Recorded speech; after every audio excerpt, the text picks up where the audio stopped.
स्वागत है आप सभी का अपने YouTube चैनल यूनिक क्लासेस में। आज हम करेंगे क्लास 12 की फिजिकल एजुकेशन का चैप्टर नंबर 2।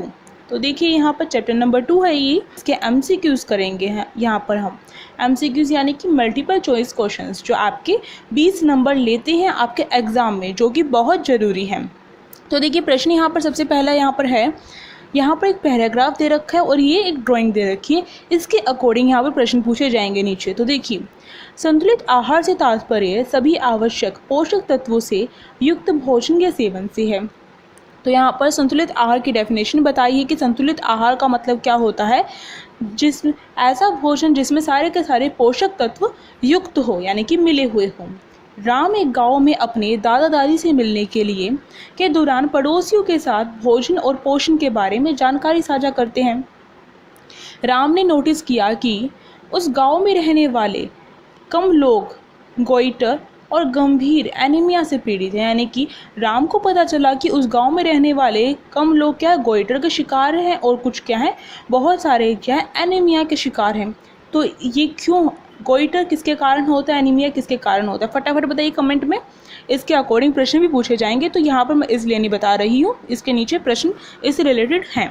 तो आप ये यहाँ पर पिक्चर देख रहे होंगे, इस पिक्चर को थोड़ा एनालाइज करने की कोशिश करिए। तो आप देख रहे होंगे यहाँ पर क्या है, एक यहाँ पर साइकिल बनाई गई है। अगर साइकिल को आप ध्यान से देखेंगे तो आप देखेंगे यहाँ पर साइकिल में क्या है, सब्जियाँ और जो फल हैं वो लगाए गए हैं। तो साइकिल जो है सब्जी और फलों के साथ मिश्रण करके बनाई गई है।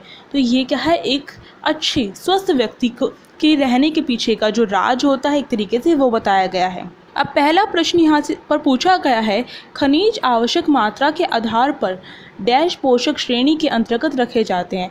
तो आवश्यक मात्रा के आधार पर कौन से में रखे जाते हैं, मैं आपको बताऊं, जो खनिज हैं वो आपके ऑप्शन देख लीजिए पहले, फिर बताऊंगी। पहला देखिए यहाँ पर ऑप्शन है माइक्रो, दूसरा है मैक्रो, तीसरा है यहाँ पर फाइबर होगा, यहाँ पर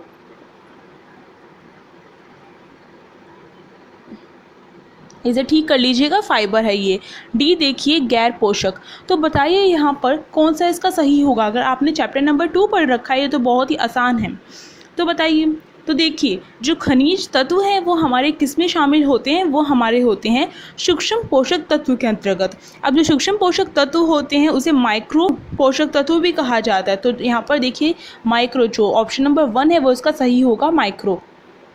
जो माइक्रो के अंतर्गत कौन कौन से आते हैं, एक तो खनिज आता है और दूसरा क्या आता है, विटामिन आते हैं। तो जो खनिज और विटामिन होते हैं ये आवश्यक होते हैं हमारे शरीर के विकास के लिए। और दूसरी बात यहाँ पर आपको ध्यान रखनी है कि जो सूक्ष्म यानी कि जो माइक्रो होते हैं, जैसे कि इसका नाम ही क्या है, सूक्ष्म, यानी कि कम मात्रा में, जो कम मात्रा में हमारे शरीर के द्वारा ग्रहण किए जाते हैं, परंतु वो क्या होते हैं, वो बहुत ज़्यादा आवश्यक होते हैं हमारे शरीर के लिए। अगला प्रश्न है यहाँ पर, गोइटर डैश की कमी के कारण होता है। जैसे कि मैंने आपको कहा था इसके ऊपर प्रश्न पूछा जाएगा। तो गोइटर किस कमी के कारण होता है, किस चीज़ की कमी के कारण होता है। ऑप्शन नंबर 1 यहाँ पर बता रखा है हमें, ऑप्शन नंबर 1 दे रखा है कैल्शियम, बी आयोडीन, सी हमारा सेलेनियम, और डी है यहाँ पर आयरन यानी कि लोहा। तो जो गोइटर है वो हमारा किस कारण होता है, तो मैं आपको बता दूं, जो गोइटर होता है वो हमारा आयोडीन की कमी के कारण होता है। जो आयोडीन जो हमारा नमक में बहुत अधिक मात्रा में हमें प्राप्त होता है। तो अगर आपने सुना हो गोइटर यानी कि घेंगा रोग, इसके कारण क्या होता है, हमारी जो गर्दन होती है वो काफ़ी मोटी होती जाती है। तो जो गोइटर है वो आयोडीन की कमी के कारण होता है। इसका बी जो ऑप्शन है वो बिल्कुल सही है। मैं यहाँ पर आपको बता दूँ, आपको अगर नहीं पता है तो मैंने आपको जो चैप्टर 2 पूरा एक्सप्लेन किया है नोट्स के साथ, और इसके साथ साथ जितने भी चैप्टर्स है फिजिकल एजुकेशन के वो सारे नोट्स के साथ आपको प्रोवाइड कर रखे हैं और एक्सप्लेन भी कर रखा है। और इसके साथ साथ जो ये चैप्टर नंबर 2 है, इसमें जो विटामिन होते हैं हमारे, उनको याद करने की जो ट्रिक है वो मैंने आपको बताई है कि विटामिन के अंदर विटामिन को प्राप्त करने के लिए जो स्रोत होते हैं उनको किस प्रकार से याद किया जाए। हर विटामिन, जैसे विटामिन ए कहाँ से प्राप्त होता है, इसके जो स्रोत है वो किस प्रकार से याद किए जाए, क्योंकि बहुत सारे विटामिन होते हैं, याद करना मुश्किल हो जाता है। इसी प्रकार से मैंने आपको किस प्रकार से याद करें कि वसा में घुलनशील विटामिन कौन से हैं और पानी में घुलनशील विटामिन कौन से हैं, और इसी प्रकार से मैंने आपको जो खनिज है, खनिज तत्व कौन कौन से जो खनिज तत्व है वो कहाँ कहाँ से प्राप्त होते हैं, यानी कि जो स्रोत हैं वो कहाँ कहाँ से प्राप्त होने वाले हैं, तो वो भी क्या है मैंने आपको ट्रिक के साथ बताया है आपको। तो वो आप क्या कर सकते हैं, वीडियो देख सकते हैं, क्योंकि बिना ट्रिक के याद करना ये तो इम्पॉसिबल हो जाता है, क्योंकि या तो आपको रटना पड़ेगा, अगर ट्रिक याद होगी तो फटाफट याद हो जाएगा। ट्रिक कहें आसान तरीके से कैसे समझा जाए वो मैंने आपको करवा रखा है, तो फटाफट जाइए, लिंक आपको डिस्क्रिप्शन में दे दिया जाएगा, फटाफट जाइए और देख लीजिए। अगला प्रश्न हमारे सामने यहाँ पे थर्ड है, इस खनिज के निम्न स्तर से एनीमिया हो जाएगा। तो जो एनीमिया रोग है वो किसके कमी के कारण होता है, तो देखिए यहाँ पे पहला है कॉपर, दूसरा सोडियम, तीसरा आयरन और चौथा है यहाँ पर हमारा कैल्शियम। तो जो एनीमिया है वो किसके कारण होता है, एनीमिया हमारा होता है आयरन की कमी के कारण। आयरन यानी कि लोहा, तो लोहे की कमी के कारण एनीमिया जैसे रोग हो जाता है, जिसमें क्या होता है हमारा जो हीमोग्लोबिन है वो काफ़ी कम हो जाता है, जिसके कारण एनीमिया हो जाता है। तो ऑप्शन नंबर जो सी है वो बिल्कुल सही है। अगर किसी को एनीमिया है तो डॉक्टर भी क्या सलाह देती हैं कि अधिक से अधिक जो लोहा वैसे वाला लोहा नहीं, जो हमारे भोजन से लोहा प्राप्त होता है, यानी कि आयरन प्राप्त होता है। तो ऑप्शन नंबर जो सी है वो इसका सही होगा। अगला प्रश्न देखिए हमारे सामने है, उपरोक्त चित्र से यह व्युत्पन्न किया जा सकता है कि जो हमें चित्र अभी दिखाई दिया था, जो हमने अभी डायग्राम जो देखा था हमने, जिसके बारे में हमने चर्चा की थी, एनालाइज किया था, तो वो क्या था, फल और सब्जियों से बनी हुई साइकिल थी जिस पर एक व्यक्ति को बिठाया हुआ था। तो अब ये जो चित्र है इसके आधार पर कौन सा यहाँ पर जो ये ऑप्शन है वो सही होगा। पहला, सब्जियों और फल स्वस्थ रहने के लिए प्राप्त हैं। तो जो सब्जियां और जो फल होते हैं वो स्वस्थ रहने के लिए तो क्या होते हैं, अच्छे होते हैं, पर ये कहा जाए कि वो पर्याप्त है, यानी कि सब्जियां और फल का सेवन करते जाए और हम ठीक रहेंगे, ऐसा कहना सही नहीं है। क्योंकि अगर आप खाते जाएंगे चाहे कितना भी अच्छा पोषक खाना खाते जाएं, भोजन ग्रहण करते जाएं, तो उसे अगर आप अपनी जो ऊर्जा है उसे इस्तेमाल नहीं करेंगे तो आपकी जो बॉडी क्या है वो मोटापे का शिकार होना शुरू हो जाएगी और रोगों का शिकार होना शुरू हो जाएगी। तो ये वाला ऑप्शन आपका गलत हो जाएगा। दूसरा देखिए, व्यायाम के साथ उचित पोषण। तो व्यायाम के साथ उचित पोषण यानी कि व्यायाम भी करें और इसके साथ एक्सरसाइज भी करें, इसके साथ साथ उचित पोषण ग्रहण करें, यानी कि जो सब्जियां फल हैं जिनसे भी हमें पोषण तत्व मिल रहे हैं उनको ग्रहण करें। तो ये जो है आपका बिल्कुल ठीक है सेकंड वाला, तो ये हो जाएगा इसका आंसर। अगला देखिए क्वेश्चन हमारे सामने है, अगला प्रश्न है, सब्जी और फलों के समृद्ध डैश स्रोत हैं। तो सब्जियां और जो फल है वो कहाँ से प्राप्त की जा सकती है, यानी कि सबसे ज़्यादा कहाँ से मिलती है। पहला ऑप्शन है विटामिन, दूसरा खनिज, तीसरा दोनों ए और बी और चौथा है वसा। तो बताइए कहाँ से मिलती है। तो जो सब्जियां और जो फल होते हैं उसका सबसे ज़्यादा जो स्रोत है यानी कि जो सोर्स है कहाँ से मिलता है सब्जी और फलों का, तो विटामिन जो होती है सब्जी और फलों से मिलता है हमें। इसके साथ साथ जो खनिज है वो भी सब्जी और फलों के द्वारा मिलता है हमें। तो इसलिए इसका जो सी वाला ऑप्शन है वो बिल्कुल ठीक होगा, दोनों ए और बी। अगला प्रश्न देखिए, यहाँ पर अगला प्रश्न स्टार्ट हो गया है हमारा, एक और पैराग्राफ दे दिया गया है, फिर हमें पिक्चर दी जाएगी और उसके अकॉर्डिंग प्रश्न पूछा जाएगा। तो देखिए, ऊर्जा यानी कि एनर्जी, ऊर्जा की ज़रूरतों को पूरा करने और शरीर के विकास को पूरा करने के लिए भोजन प्रत्येक व्यक्ति की बुनियादी आवश्यकता है। पौष्टिक आहार सीधे व्यक्ति के स्वास्थ्य को प्रभावित करता है। इसमें विभिन्न प्रकार के पोषक तत्व होते हैं। तो यहाँ पर हमें पिक्चर दिखाई गई है, इसे ध्यान से देखिए आप पिक्चर को, इसी के अकॉर्डिंग के हमें प्रश्न पूछे जाएंगे। आप देख रहे होंगे यहाँ पर ट्रायंगल यानी कि एक पिरामिड के रूप में हमें यहाँ पर क्या है, एक पिक्चर दी गई है जिसमें हमें कुछ कुछ भागों में जो हमारे भोजन के तत्व है वो दिए गए हैं। तो ऊपर वाला ये देखिए, ये वाला जो बनाया गया है इतना पोर्शन, इसमें क्या है आप जितना भी देख रहे होंगे फैट, ऑयल और जो स्वीट्स हैं यानी कि जहाँ से वसा प्राप्त होती है ये वो है। अब यहाँ पर देखिए ये मिल्क, योगर्ट और जो चीज़ है ये इससे क्या प्राप्त होगा, इससे भी हमें वसा होगी, प्रोटीन भी प्राप्त हो जाएगा।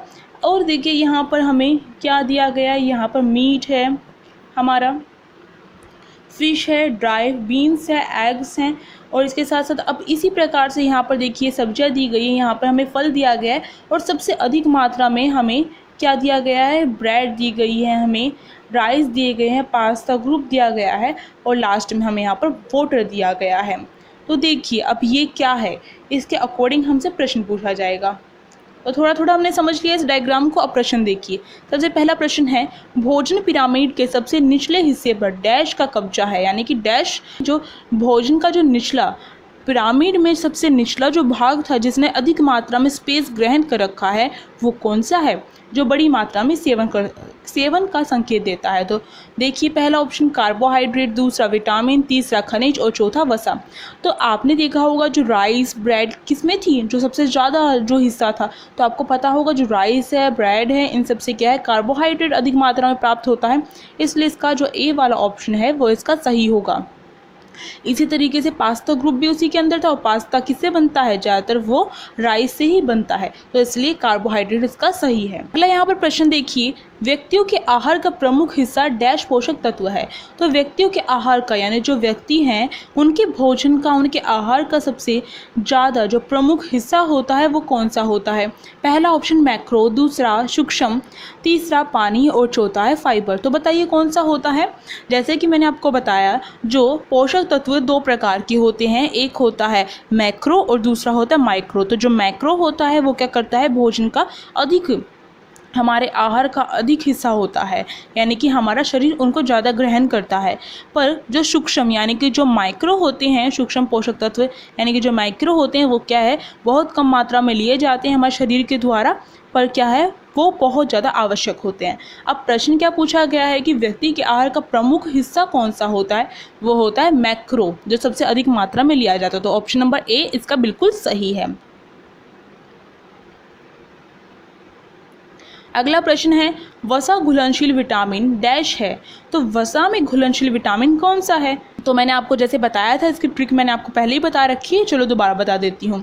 तो वसा में घुलनशील विटामिन की ट्रिक ये है कि आपको क्या याद रखना है, कीड़ा याद रखना है, KEDA।